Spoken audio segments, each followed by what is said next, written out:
अब वो घड़ी आ गई है जिस घड़ी का इंतजार था। इस कार्यक्रम के अध्यक्ष और बहुत हैं विद्वान वक्ता श्रीमान रवि अय्यर जी, जो राष्ट्रीय स्वयंसेवक संघ के वरिष्ठ प्रचारक हैं और विश्व के कई देशों में आपने राष्ट्रीय स्वयंसेवक संघ का प्रचार प्रसार किया है 35 से अधिक वर्षों तक। तो मैं आपसे अनुरोध करूंगा कि आप आएं और संबोधित करें। मंच पर आसीन महानुभावों, उपस्थित सज्जनों, हिंदी में बोलो या इंग्लिश में? Should I speak in English और इन हिंदी और ए मिक्सचर? विदेश से आए हुए सभी लोग हिंदी समझते हैं? No? Okay, then I will mix. Among the delegates, some have come from Israel. Anybody from Israel? Thank you. In Israel there are 80,000, 80,000 Malayalam, Marathi, Gujarati बोलने वाले people who migrated from Kerala, Maharashtra and Gujarat are living there, 80,000.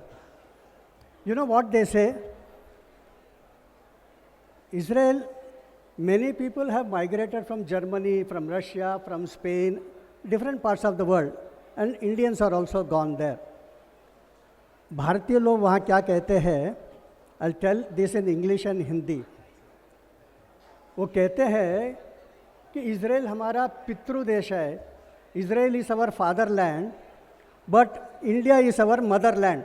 जरा उनके लिए ताली बजाइए. विदेश में रहते हुए से Israel is my fatherland but India is my motherland. Bharat मेरी मातृभूमि है. German will never say this, Sephardi Jews will not say this, no other Jew from any country will say, but only Indian Jew says this. और वो क्या कहता है? Israel is in my blood, मेरे खून में इज़राइल है, but मेरे हृदय में भारत माता है. ज़रा तालियां बजाइए. ये जर्मन जू नहीं कहेगा, रशियन जू नहीं कहेगा, इंग्लिश जू नहीं कहेगा, केवल भारत का जू कहता है कि 2000 साल हम भारत में रहे, इतने प्यार से, इतने इज्जत के साथ हमारे साथ बर्ताव किया है भारतीयों ने. दुनिया के किसी भी देश ने जू लोगों के साथ इस प्रकार से अच्छी तरह से बर्ताव नहीं किया. दैट शोज व्हाट इज वसुधैव कुटुंबकम.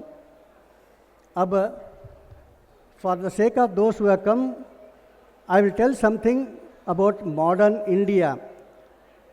देर are only 8 countries in the world which are capable of launching intercontinental ballistic missile, a missile that can go to 5,000 kilometers. Out of those 8 countries, India is one. There are only 6 countries who can design and manufacture a modern fighter jet plane. India is one. There are only 5 countries that can manufacture a पनडुब्बी. पनडुब्बी यानी पानी के अंदर जाने वाला. The name of our Pandubbi is Arihanta.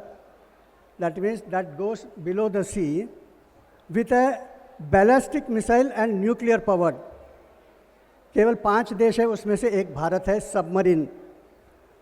There are only 4 countries in the world that have landed on the moon. Bharat is one of them. There are only 2 countries that have the most lethal missile called BrahMos. BrahMos is the most dangerous missile in the world. Bharat और Russia दोनों के पास है, no other country. तो कई देशों को हमने ब्रह्मोस बेचा है, वियतनाम, इंडोनेशिया, उनको हमने पैसा लेकर दिया है. केवल पाकिस्तान को फ्री में दिया था ऑपरेशन सिंदूर के समय. अब केवल एक भारत है, in the entire world there is only one Bharat. एक रॉकेट पे 104 satellites we launched, only India. Only India has landed, has gone into the Mars orbit in the very first attempt, and the cost of that Mars orbit is less than a Hollywood movie, so cheapest in the world.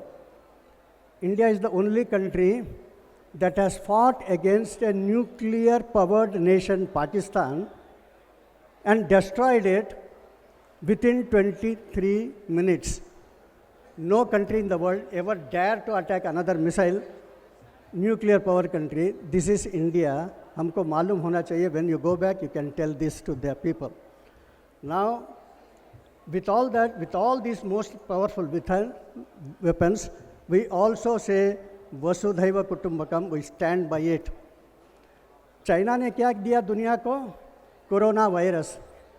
Bharat ने क्या दिया दुनिया को? What did India give to the world? Co-vaccine. We produced vaccine and gave to 100 countries in the world. This is Vasudhaiva Kutumbakam. And when we made that vaccine and gave to many countries, later our Prime Minister Narendra Modi went to Papua New Guinea. The Prime Minister waited till late night, and when Prime Minister Modi was coming down from the plane, he bent down and touched his feet. James Marape of Papua New Guinea. They said, why do you do this? We are all Christian nations. We don't touch somebody's feet. You know what he said?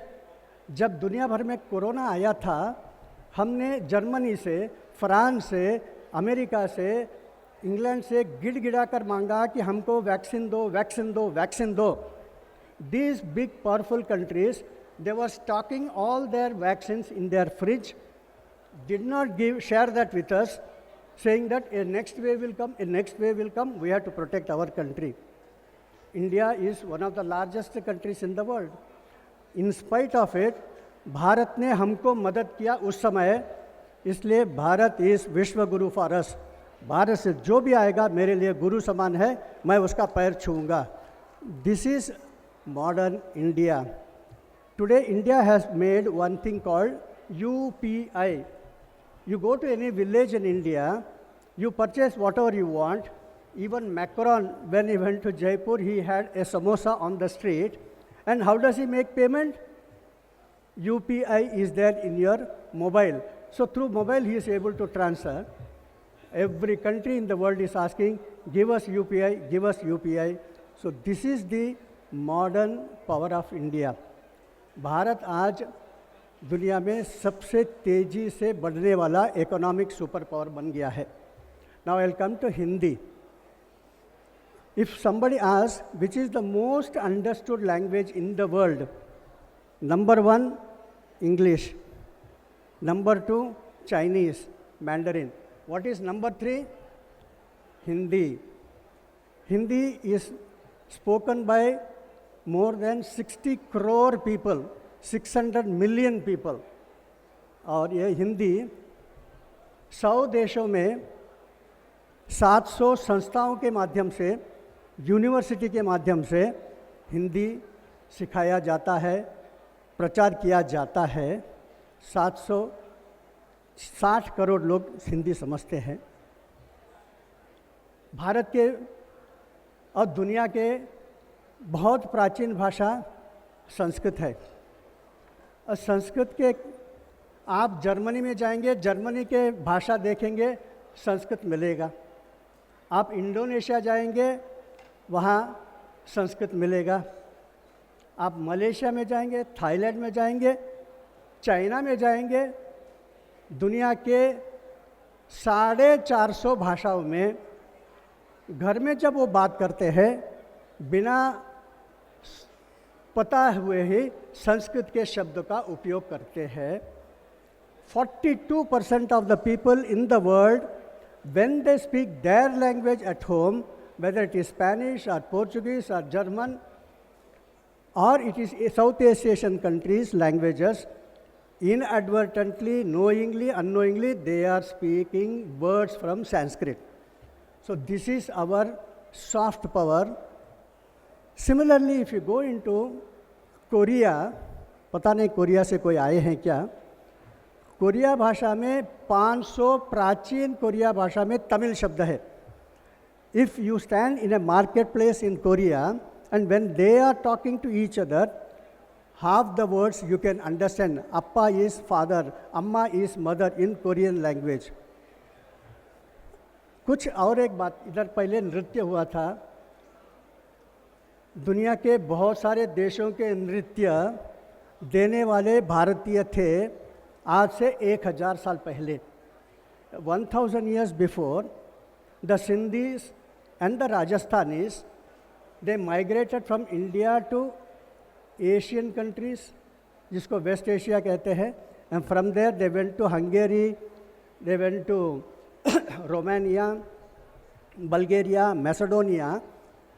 आज Europe में प्राचीन काल में जो migrate करके गए 2 करोड़ भारतीय राजस्थानी लोग हैं, जिनको वो लोग जिप्सी कहते हैं, रोमा कहते हैं. The influence of the gypsy gave rise to the music in European countries, literature in European countries, gave rise to dances in their countries. हम में से किसी को मालूम भी नहीं. इनके ऊपर हम लोगों ने रिसर्च करना चाहिए. स्पेन का सबसे अच्छा जो डांस होता है उसको फ्लेमिंको कहते हैं. It is also a gift from Rajasthan. अब इफ़ यू, मुकेश एक समय का पार्श्व गायक था हिंदी फिल्मों में. उसका जो आवारा पिक्चर था वो भारत से ज़्यादा रूस में लोकप्रिय हो गया. और वहाँ अगर कोई मुकेश के आवाज़ में मॉस्को में खड़ा होकर गाना गाता है, ट्रैफिक जैम हो जाएगा. मलेशिया से कुछ लोग आए. मलेशिया में आप मुकेश के गाने मलेशिया के पिक्चरों में सुन सकते हैं. आज भी लोग गदगद हो जाते हैं मुकेश के गाना सुनकर. और एक मज़ेदार बात बताता हूँ. भारत में मुख्य रूप से तमिलनाडु में एक सुपर हीरो है, उसका नाम है रजनीकांत. असली नाम है उसका शिवाजीराव गायकवाड़, लेकिन लोग उनको रजनीकांत के नाम पे जानते हैं. आप अगर अपने चेहरे पे एक मुखौटा डाल लीजिए रजनीकांत का और टोक्यो शहर में खड़े हो जाएंगे, ट्रैफिक जैम हो जाएगा. तमिल पिक्चर तमिलनाडु में चलेगा कि नहीं, लेकिन 100 दिन 200 दिन जापान में चलते हैं. एक बार मैं कुछ जापानीज लोगों को टोक्यो में मिला था. उनसे बात करता था, मैं तमिल में पूछ रहा हूँ, वो तमिल में उत्तर दे रहे हैं. तो इसका मतलब वो तमिलनाडु में 6 महीने 7 महीने 8 महीने रुके होंगे, इसलिए इतनी सरलता से तमिल बोलते हैं. तो उसने बोला कि नहीं, हर साल हम जाते हैं 1 दिन के लिए और वापस आते हैं. कितने लोग जाते हैं? एक प्लेन भर के वो लोग यहाँ आते हैं. किस लिए आते हैं? 1 दिन के लिए कोई लाखों रुपया खर्चा करके जाएगा? नहीं, हम लोग वहाँ 1 दिन जाते हैं, दूसरे दिन सुबह रात को एक सुपरस्टार 5 स्टार होटल में रुकते हैं. दूसरे दिन first day first show Rajinikanth. वो पिक्चर देखकर सीधा वापस आते हैं. और पिक्चर बार बार देखकर हमने पूरा तमिल भाषा सीख लिया है. This is the power of our language, this is the power of our culture. और last I will tell you only one thing about Hindi. Georgia नाम का एक शहर है, वहाँ का जो चर्च में हर रविवार को लोग एकत्र आते हैं, तो वहाँ का पादरी का नाम है एडी स्मिथ. और एडी स्मिथ सब लोगों को बोलता है कि बोलो नमस्ते. नमस्ते तो हिंदी शब्द है, तो सब लोग नमस्ते कहते हैं. जोर से बोलो नमस्ते नमस्ते नमस्ते. जोर जोर से नमस्ते कहता है. नमस्ते का मतलब वो समझाता है चर्च में कि नमस्ते का मतलब है the divinity with in me salutes the divinity with in you. मेरे अंदर जो भगवान है, आत्मा है, तुम्हारे अंदर जो आत्मा है उसको मैं नमन करता हूँ. और वो यह भी कहता है कि हर 3-4 महीने में 6 महीने में अमेरिका में स्कूल में कोई एक छोटा बच्चा आता है गन लेकर धाड़ धाड़ धाड़ शूट करता है, लोग सब बिन कारण मर जाते हैं। ये बहुत ही खराब है। लेकिन क्या है, एक अमेरिकन दूसरे अमेरिकन से मिलता है तो हाय कहता है। हाय में कुछ भी अर्थ नहीं निकलता है।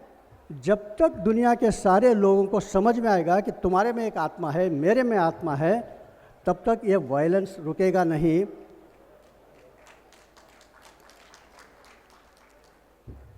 जब तक हिंदी का प्रचार, नमस्ते का प्रचार दुनिया भर में नहीं जाएगा, दुनिया में शांति नहीं आ सकती। धन्यवाद। जय श्री राम।